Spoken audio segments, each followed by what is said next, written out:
오늘 같이 나누실 말씀은 사도행전 13장 14절부터 52절 끝절 52절까지 말씀입니다. 사도행전 13장 14절부터 52절까지 말씀입니다. 13장 14절부터 26절까지 교독하겠습니다. 26절까지입니다. 그들은 버가에서도 나아가 비스디 안디옥에 이르러 안식일에 회당에 들어가 앉으니라. 율법과 선지자의 글을 읽은 후에 회당장들이 사람을 보내어 물어이르되 형제들아 만일 백성을 보내하고 있거든 말하라 하니 바울이 일어나 손짓하며 말하되 이스라엘 사람들과 및 하나님을 경외하는 사람들아 들으라.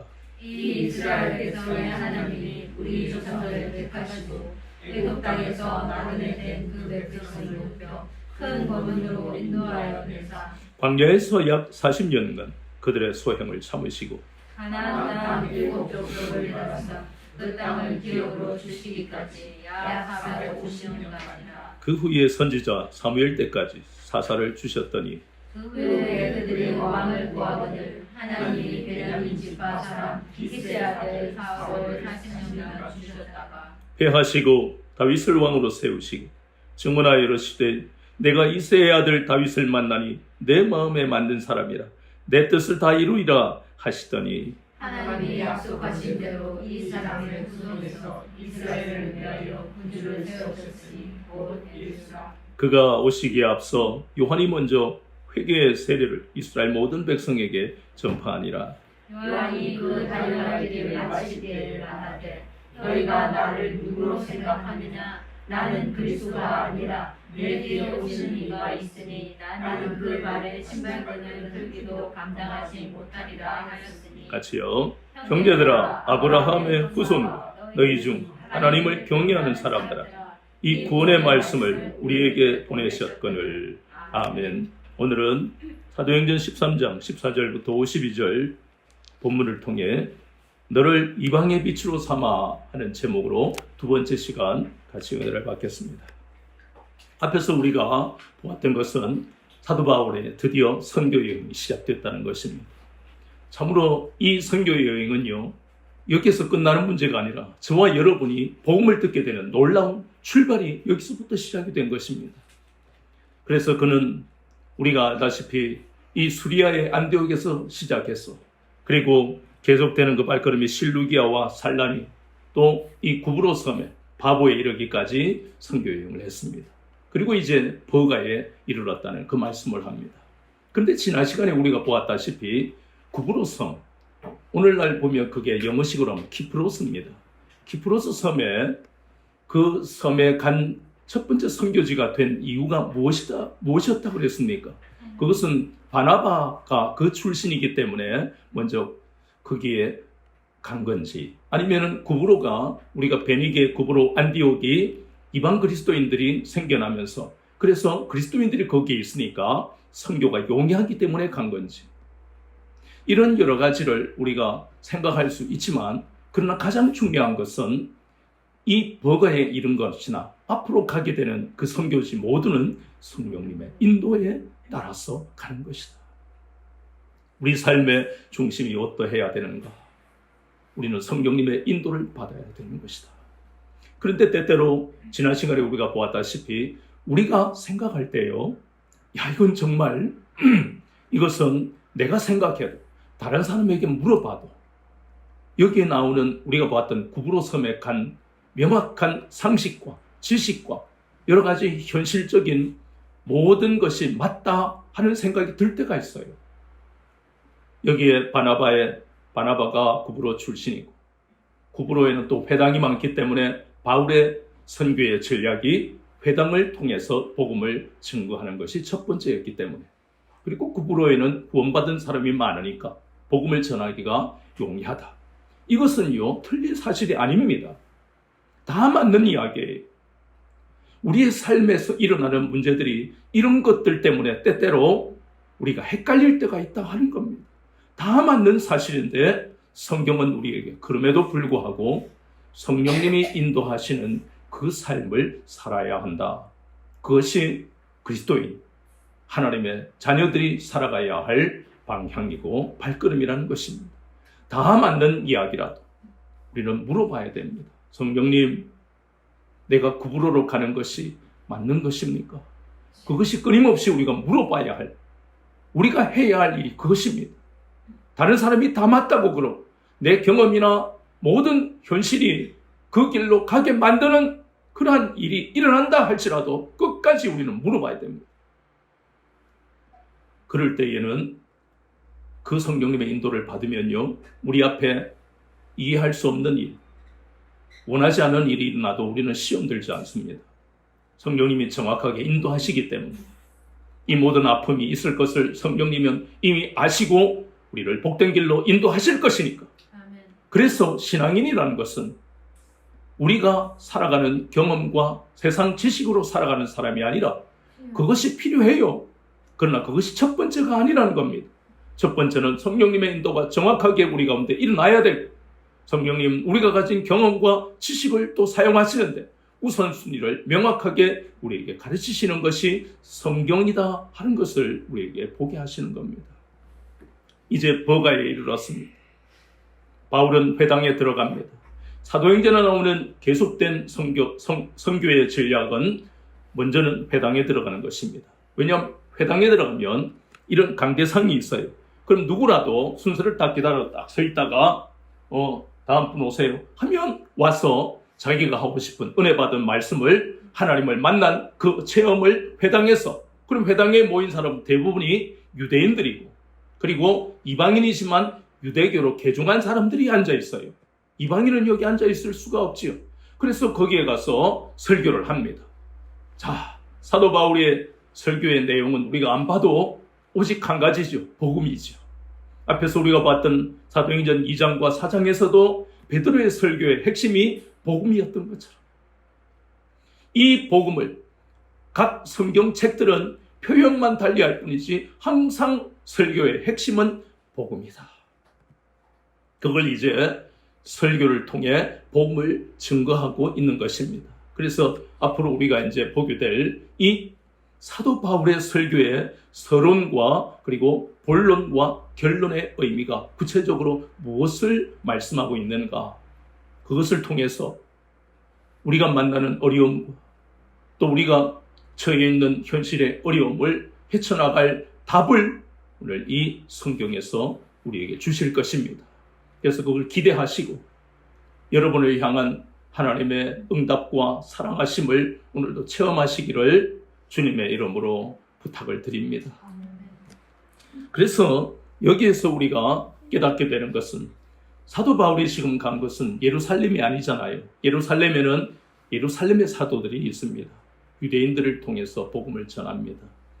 그런데 이방인이 이 사도로 불리운 그 이유를 다시 한번 우리가 깨닫게 되는 것이, 사도 바울은 분명히 유대인이지만 그가 태어난 것은 길리기아의 다소라는 도시입니다. 잠깐 우리가 길리기아의 다소에 대해서 알아보면 이 길리기아는 원래 이방 땅이었어요. 그런데 로마가 정복하면서 길리기아 왕국이 망하고 로마의 속국이 되었고, 그리고 특히 그 중에 다소라는 도시는 안디옥이나 온 다른 도시와 마찬가지로 굉장히 학문이 융성하고 아주 그 헬라 문화가 융성한 그런 도시입니다.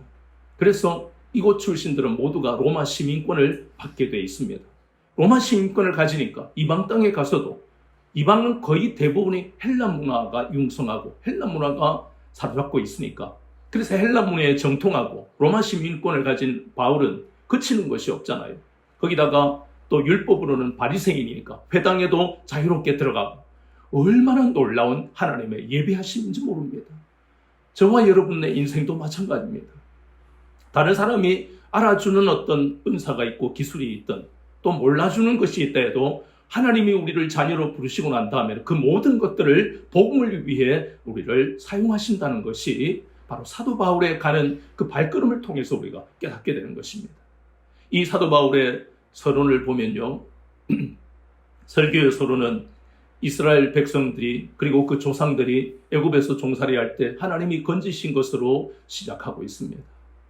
그리고 그 이스라엘의 역사를 쭉 이야기하고 있으면서 다윗에 대한 말씀이 나오는데 다윗 다음에 다윗의 아들이 누굽니까?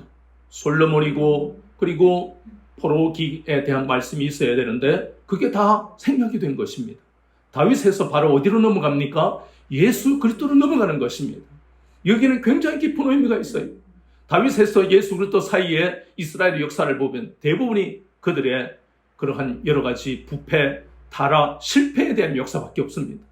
우리가 에스라서와 느헤미야서를 봤지만 그들은 그러한 하나님 앞에 불순종했던, 불신앙했던 것으로 인해서 바벨론의 포로로 사로잡히는, 그래서 70년 동안 그들의 삶은 노예로서의 삶을 살았습니다. 그들의 조상이 애굽에서 430년 동안 노예로 살았던 그 비참한 삶을 자손들이, 하나님의 택함을 받았다는 아브라함의 자손들이 똑같은 삶을 반복하게 되었다는 것이.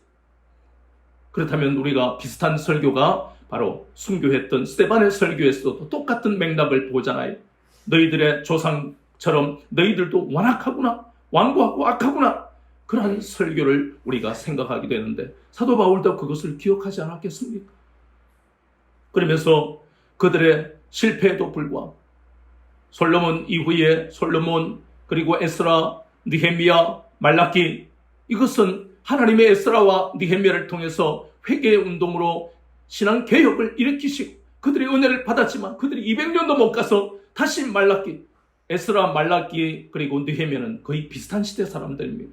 그리고 그들이 다시 또 타락해버리잖아요. 그래서 예수님이 오시기까지 200년 동안 암흑기가 되는 영적인 암흑기잖아요. 그래, 그들의 이스라엘의 역사는 하나같이 실패와 타락이라는 어둠의 역사밖에 없다는 것입니다. 그럼에도 불구하고 우리가 이 사도 바울의 서론과 본론에서 발견하게 되는 것이 있습니다. 아, 그렇구나. 이스라엘의 역사에 전적으로 그 모든 역사, 구원의 역사가 사사를 보내시고 그리고 사무엘을 보내시고 또 다윗을 보내시고 에스라와 느헤미야를 보내시고 이러한 모든 역사가 하나님의 구원의 역사 속에서 이스라엘의 그런 모든 역사가 하나님의 섭리와 하나님의 계획 속에 있는 것이구나. 우리도 마찬가지잖아요. 이스라엘의 실패를 보면서 우리도 구원받았지만 때때로 우리가 하나님의 뜻대로 살지 못하고 현실에 치우쳐서 현실의 문제를 해결하기 위해 극구한 우리의 실패를 우리도 기억하잖아요. 그런데 이스라엘 역사와 우리의 실패의 역사를 돌아보면요, 그 모든 실패 속에서도 하나님의 구원의 섭리가 있었다는 것을 우리는 기억합니다. 그러지 않으면 우리는 이미 예수님을 떠나고 우리는 교회를 떠나고 세상에서 방황하고 있었을 겁니다. 그러한 실패와 타락의 역사 속에서도 하나님은 우리에게 깨닫게 하시는 것이 이스라엘에게 그렇게 하셨던 것처럼 너희들의 모든 실패를 통해서 너희들의 힘으로는 인생을 개척하고 살 수 없다는 것을 깨닫게 하시는 것이 하나님의 섭리라는 것입니다. 거기서 끝나는 것이 아닙니다. 하나님은 교훈만 주시고 환난과 공고를 통해 깨닫게 하시는 것뿐만 아니라 그럼에도 불구하고 우리의 실패에도 불구하고 하나님은 우리에게 선한 계획을 가지시고 우리를 선한 길로 인도하시는 겁니다. 아멘. 창세기 45장을 보면 그 대표적인 것이, 요셉의 형들은 실패했잖아요. 동생을 죽이려 하고 노예로 팔아버리는 파렴치하고 짐승 같은 짓을 했지만 그럼에도 불구하고 하나님은 요셉의 형들을 회개하게 하시고 마침내 이스라엘이 12지파가 되는 오늘날의 이스라엘이 있게 된 것도 범죄한 요셉의 형들 때문에, 그 회개한 형들로 인해서 오늘날의 이스라엘 역사가 있지 않습니까? 하나님은 이렇게 선한 길로 우리를 인도하신다는 거예요. 로마서 8장 28절에 하나님을 살아가는 자 곧 그의 뜻대로 부르심을 입은 자들에게는 합력하여 모든 일에 선한 계획으로 합력하여 선을 이루시고 선한 길로 우리를 인도하신다는 놀라운 말씀을 우리는 기억해야 합니다.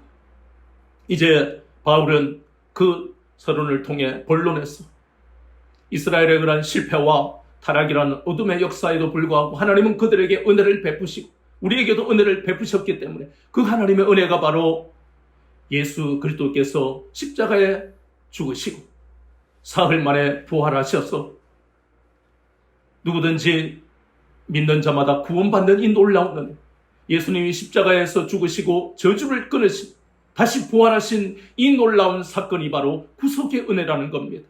이스라엘을 향해서, 이방인을 향해서 구속의 은혜를 베푸셨다는 것을 바울은 지금 설교하고 있는 겁니다.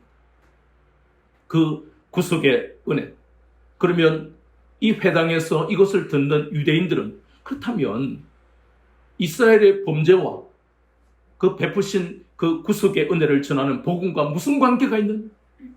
지금 의문이 생길 텐데 그 답이 바로 38절과 39절입니다. 그러므로 형제들아 너희가 할 것은 이 사람을 힘입어 죄사함을 너희에게 전하는 이것입니다. 또 모세의 율법으로 너희가 의롭다 하심을 얻지 못하던 모든 일에 이 사람을 힘입어 믿는 자마다 의롭하심을 얻는 이것이라. 그러니까 결국 지금까지 이스라엘의 실패와 타락이라는 어둠의 역사에 대해서 그럼에도 불구하고 하나님은 그때그때마다 선지자를 보내시고 하나님의 오묘하신 방법으로 이스라엘을 구원해 놓으셨는데 그들은 여전히 타락해서 메시아를 보내셨지만 그들은 메시아를 받아들이지 않았던 그 죄를 범하고 있는 그들을 향해서 다시 예루살렘의 사도들과 그리고 이방의 사도인 바울과 바나바를 통해서 하나님의 이 놀라운 구원의 섭리를 나타내신다. 그래서 내가 전하는 복음의 요지는 바로 과거에 네가 어떻게 살았던 인생이든 간에 관계없이 회개하고 돌이키기만 하면 그리고 예수님을 믿기만 하면 너희들은 이제 죄인으로 살아가는 것이 아니라 너희들은 의롭다함을 받아 구원받는 놀라운 역사가 너희들 가운데 있을 것이다. 이것이 바울 설교. 우리가 보는 이 52절까지 16절부터 들으라 하는 이 16절부터 장장 52절까지 보이는 이 긴 설교의 핵심이 바로 이것이다. 예수 그리스도의 죽으심과 부활하심을 믿기만 하면 너희들이 지금까지 죄로 인해서 저주받아서 불행한 길로 멸망의 길로 가는 그 인생에서 너희들의 눈이 열리고 귀가 열렸어. 복된 길로 영생의 길, 생명의 길로 평강의 길로 가게 될 것이다. 그 말씀을 지금 바울은 주님이 바울을 통해서 이 사람들에게 듣게 하시는 겁니다. 자, 이제 이 유대인들을 향해서 회당에서 이렇게 전했고 또 이방인들에게도 이 복음을 나중에 전하게 되는데요. 그런데 놀라운 것은 항상 우리가 보았던 것처럼 복음이 증거가 되면 항상 두 가지 반응이 일어난다 그랬지요. 그것을 받아들이고 구원을 받는 그러한 사람이 있는가 하면 그것을 거부함. 그러한 그것이 바로 우리가 앞에서 보았던 사도행전 2장에도 그것이 나타났었고 그리고 또 사도행전 4장에도 그것이 나타났고 또 7장에도 나타나고 베드로가 설교할 때 많은 사람들이 찔림을 받았지요. 그래서 회개하고 돌아와서 구원받았습니다. 그런데 똑같은 설교를 스데반 집사가 할 때에 많은 사람들은 마음의 찔림을 받은 건 똑같이 마음의 찔림을 받았습니다. 왜냐하면 이 말씀은 생명의 말씀이니까. 그런데 그들의 반응은 어땠습니까? 그들은 돌을 들고 스데반을 향해 던졌습니다. 그 스데반을 향해 던지는 돌은 바로 예수님을 향해서 던지는 돌입니다. 예수님을 거부했다는 것입니다. 여기에도 똑같은 반응이 일어나고 있어요. 대부분의 유대인들은 이 사도 바울이 전하는 복음을 거부했습니다. 거기에 보니까 45절에 유대인들이 그 무리를 보고 시기가 가득하여 바울이 말한 것을 반박하고 비방하고 안타까운 것은 그들의 조상이 하나님의 특별한 은혜를 받았잖아요. 출애굽기 19장 5절 6절에 보면 너희가 율법을 준행하며 너희는 내 소유가 되고 거룩한 백성이 되고 제사장의 나라가 될 것이다. 얼마나 놀라운 축복입니까? 하나님이 그들의 인생을, 그들의 나라를 책임지시겠다는 이야기잖아요. 지도상으로 봐도 이스라엘은 참 여러 가지 지정학적 위치가 우리나라와 비슷해요.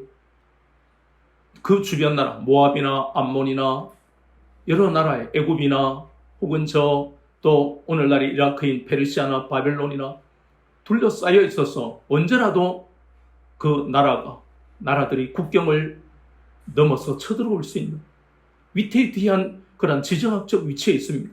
그런데 그럼에도 불구하고 하나님이 그들을 영원히 지켜주시겠다고 약속하셨잖아요.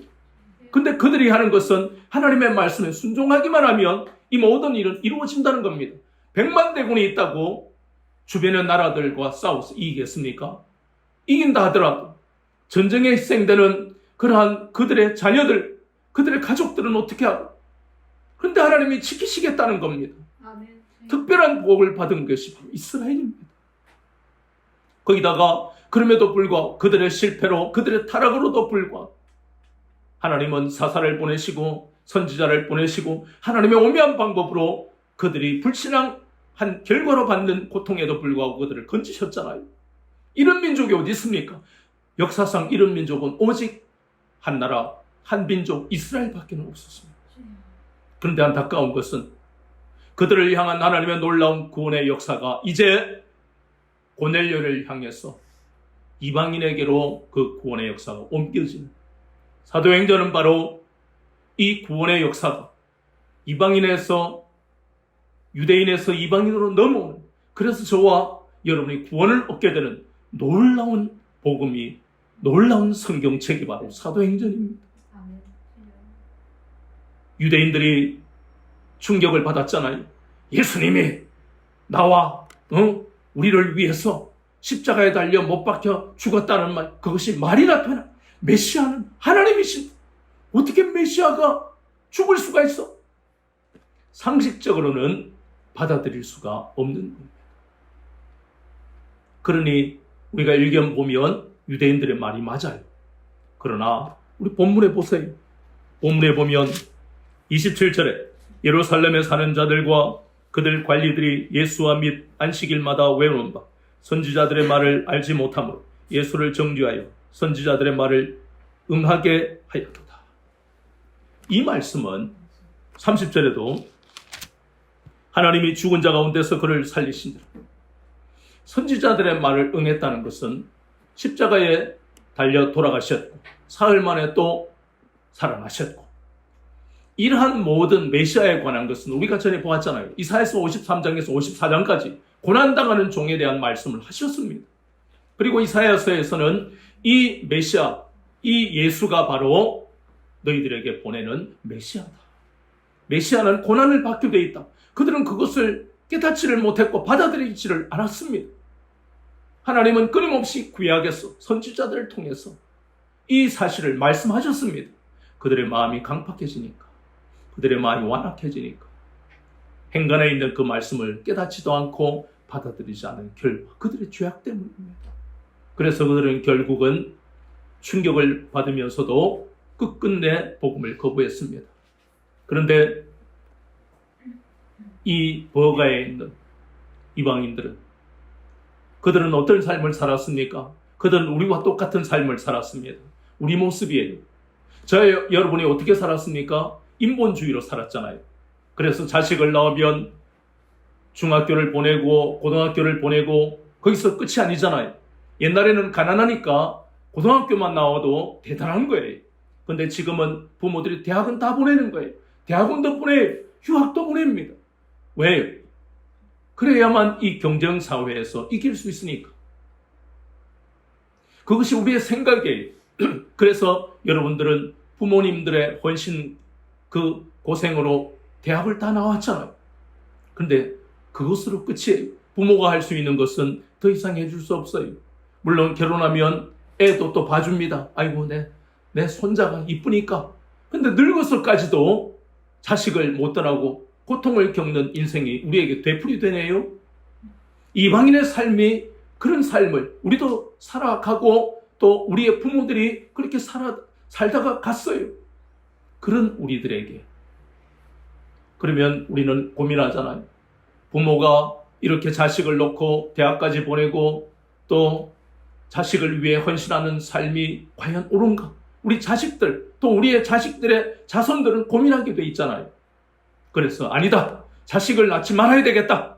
자식에게 들어가는 돈이 너무 많아. 이러면서 자식을 낳지 않는, 출산하지 않는 젊은 부부들이 상당히 많아요. 거기다가 형편이 안 되니까 결혼까지 안 하잖아요. 그것이 인본주의입니다. 하나님은 분명히 성경에서 생육하고 번성하라고 하셨습니다.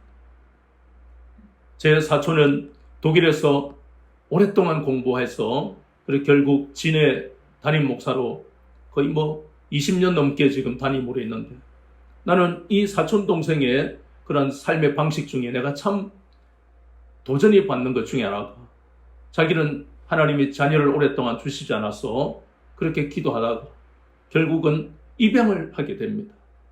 처음에는 1명 하다가 또 2명 하다가, 근데 참 하나님이 그것을 기뻐하셨는지 3번째는 그 동생의 아내를 통해서 자식을 주셨어요.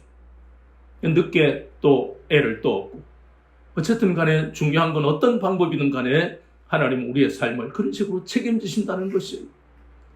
그런데 대부분은 하나님을 알지 못하고 복음을 받아들이지 않는 이방인들은, 여기에 있는 이 버가에 있는 사람들이나 우리의 과거의 삶도 마찬가지잖아요. 인생이 어디로 갈까? 나는 무엇인가?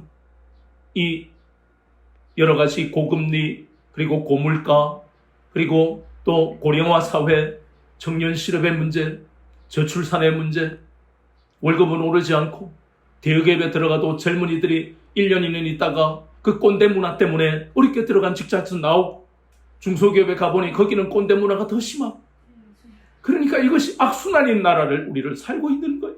이 현실을 우리가 어떻게 해결해 나가겠습니까? 이스라엘의 역사를 오늘 우리에게 보게 하시는 것은 우리 힘으로 살 수 없는 인생이라는 것을 깨닫게 하시려고 이 바울의 설교를 통해 우리에게 말씀하고 있는 것입니다. 이방인들의 고민이 그거잖아요. 말씀 하나 찾아보고, 창세기 16장 8절에 보니까, 창세기 16장 8절에는 하갈을 말씀하면서 8절에 이르되 사레의 여종 하갈아, 내가 어디서 왔으며 어디로 가느냐? 어디서 왔으며 어디로 가느냐? 이것이 하갈의 걱정이잖아요. 자기가 그만큼 애굽의 종이 있을 때는 미래가 없었잖아요. 그래, 나는 종으로 살다가 가는 인생이야. 내 부모도 종이고 나도 종이야. 나는 노예로 살다가 갈 인생이야. 그렇게 체념하고 살았을 하갈이잖아요. 그런데 하나님, 보디발의 집에 그렇게 종으로 살던 그 요셉을 국무총리로 옮기실 수 있는 전능하신 하나님, 우리가 알다시피 이 하갈, 아브라함의 그런 인본주의, 그런 생각으로, 그럼에도 불구하고 바로에게 감동하셔서 하나님은 그 종을 그대로, 금은 그런 여러 가지 육축을 그대로 아브라함에게 뺏지 않고 다 주잖아요. 그때 따라온 종들 중에 한 사람이 하갈이었다 이 말이에요. 그러면서 하갈은 아브라함의 집에 오면서 아브라함을 보며 하나님을 섬기는 이 과정을 통해서 그의 마음도 평안을 되찾고 되고, 다시는 애굽의 그 종으로서의 그러한 어떤 노예로서의 비참한 삶을 살지 않고 인격적으로 대하는 아브라함과 사라를 보면서 얼마나 감사했겠습니까? 그러나 인간이라는 것이 하나님의 은혜를 때때로 망각해버리고, 배가 부르면 은혜를 망각해버리는 거예요. 그래서 결국은 자기 태에서 결국은 이스마엘, 아브라함의 자식이 나오니까 그때부터 마음에 교만이 일어나 자기가 종되었던 그 과거를 까마득하게 잊어버리고 망각해버린 주인을 멸시하고, 그러다가 결국 쫓겨나는 것이 창세기 16장에 나온다는 겁니다. 우리 인생하고 어찌 그래 똑같습니까? 우리가 하나님의 은혜를 망각해버리고 살아갈 때는 이렇게 하갈처럼 내가 누구고, 내가 무엇을 하고 어디로 가고 어떻게 살아야 되는가, 인생의 그런 심각한 문제에 고민하고 방황하고 고통받는 인생, 우리가 과거에 그랬다는 겁니다.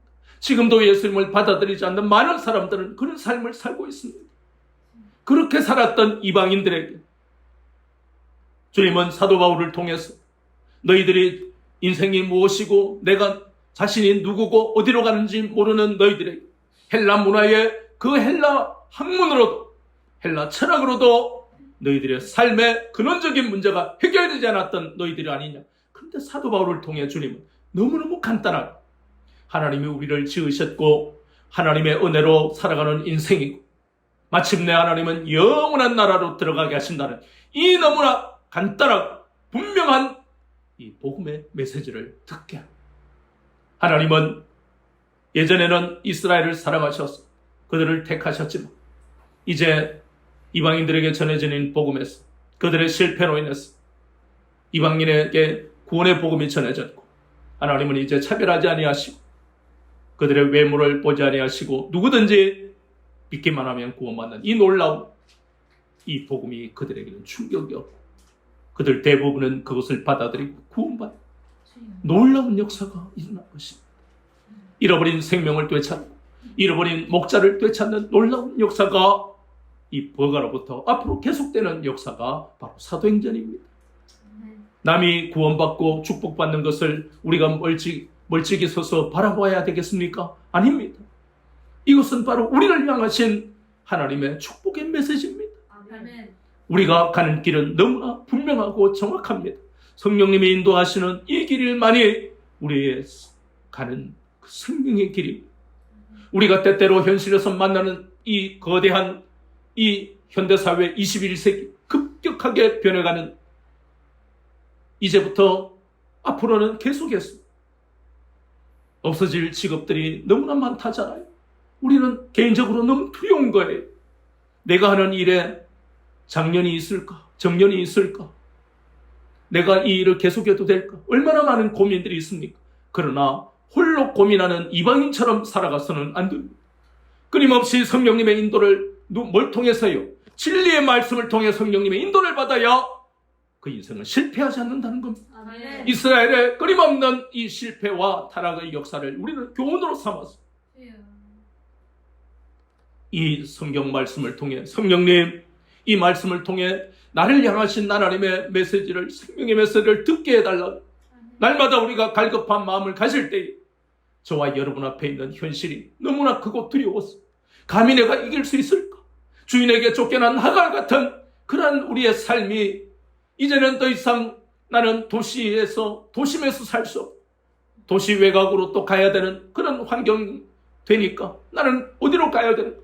고민하고 밤잠을 설치고 우울한 그런 마음, 불안한 마음이 든다 할지라도 그때마다 하나님의 말씀을 통해 수없이 많은 사람을 향해서 구원의 메시지를 주시고 그들을 구원하시는 하나님의 선하신 계획을 우리가 보고 들어야 된다는 것입니다. 아멘. 그래야 살 길이 열린다는 것입니다. 그뿐만 아니라 더 나아가서 하나님은 이 사도 바울을 이방의 빛으로 삼았습니다. 이 생명의 말씀으로 사람들을 이방인들을 저주받은 인생에서 건지시는 놀라운 역사를 위해 사용하시는 것처럼 저와 여러분을 이방의 빛으로 사용하시기를 원하시는 겁니다. 아멘. 여러분들을 절대로 굶기지 아니하시고 절대로 여러분을 21세기든 22세기든 물질의 문제로 고통받지 않게 하시고 하나님의 전능하심과 오묘하신 역사 속에서 여러분 기대하시고 현실 너머의 애굽의 요셉을 예비하시는 그 하나님을 바라보고 가시는 그래서 그걸 증거하며 이방의 빛으로 사시는 여러분의 인생이 되시기를 주 예수 그리스도 이름으로 축원합니다.